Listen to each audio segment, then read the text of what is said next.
அண்மை செய்தி. விக்கிரவாண்டி இடைத்தேர்தலில் வாக்களிக்க வாக்குச்சாவடிக்கு வந்த முன்னாள் மனைவியை கணவன் கத்தியால் குத்தியதால் பரபரப்பு ஏற்பட்டது. இது தொடர்பான கூடுதல் தகவல்களை செய்தியாளர் சுரேஷிடம் கேட்கலாம். வணக்கம் சுரேஷ், கூடுதல் தகவல்களை வழங்கலாம்.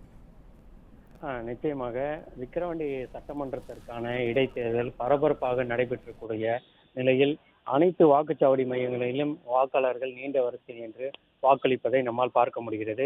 அந்த வகையில் விக்கிரவாண்டி தொகுதிக்குட்பட்ட கெடார் அருகே இருக்கக்கூடிய டி கொசப்பாளையம் கிராமத்தில் ஊராட்சி ஒன்றிய நடுநிலைப் பள்ளியில் அமைக்கப்பட்டுள்ள வாக்குச்சாவடி எண் 40 வாக்காளர்கள் நீண்ட வரிசையில் நின்று வாக்களித்துக் கொண்டிருக்கின்றனர். அப்போது திடீரென அந்த வாக்குச்சாவடி மையத்திற்குள் வந்த ஒரு நபர் ஒருவர் அங்கு வரிசையில் நின்று வாக்களிக்கக்கூடிய ஒரு பெண்மணியை திடீரென சராமாரியாக கத்தியால் வெட்டிவிட்டு தப்பி ஓட முயன்றார். அவரை அங்கிருக்க பணியில் இருந்த காவல்துறையினர் மடக்கி பிடித்தனர்.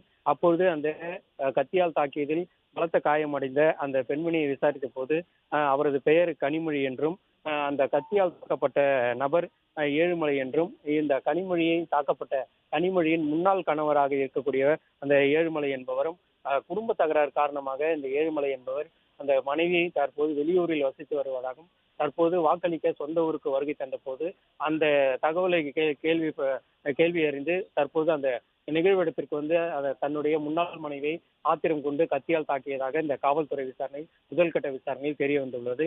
இருந்த போதிலும் அந்த கத்தியால் தாக்கப்பட்டு படுகாயமடைந்த அந்த கனிமொழி என்ற பெண்மணி உடனடியாக மீட்கப்பட்டு அருகே இருக்கக்கூடிய கெடார் அரசு மருத்துவமனையில் தற்போது சிகிச்சை பெற்று வருகிறார்.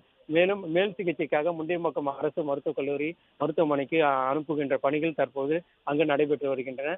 இருந்த போதிலும் இந்த இடைத்தேர்தலில் வாக்களிக்கக்கூடிய ஒரு பரபரப்பான சூழ்நிலையில் குடும்ப தகராறு காரணமாக இது போன்ற கத்தி குத்து சம்பவங்கள் அங்கு இருக்கக்கூடிய வாக்காளர்களை பீதியடை செய்திருப்பது குறிப்பிடத்தக்கது. அந்த வாக்குப்பதிவு மையங்களில் காவல்துறையினர் முழுமையாக அதிக அளவில் பாதுகாப்பு பணியில் ஈடுபடுத்தப்பட்டிருந்த போதும் ஒருவர் எவ்வாறு கத்தியுடன் அந்த வாக்குச்சாவடி மையத்துக்குள் வருகை தந்தார், அவர் எவ்வாறு அந்த பாதுகாப்பை மீறி தன்னுடைய குடும்ப பிரச்சனையாக இருந்தாலும் ஒரு வாக்களிக்கக்கூடிய ஒரு பெண்மணியை, வரிசையில் நின்றிருக்கக்கூடிய ஒரு பெண்மணியை எவ்வாறு கத்தியை கொண்டு அத்தனை வாக்காளர்களுக்கு மத்தியில் கத்தியை கொண்டு தாக்கக்கூடிய ஒரு சம்பவம் மேற்கொண்டனர் என்பது ஒரு பாதுகாப்பை, அந்த காவல்துறையின் பாதுகாப்பை தற்போது கேள்விக்குறியாகி இருப்பது குறிப்பிடத்தக்கது.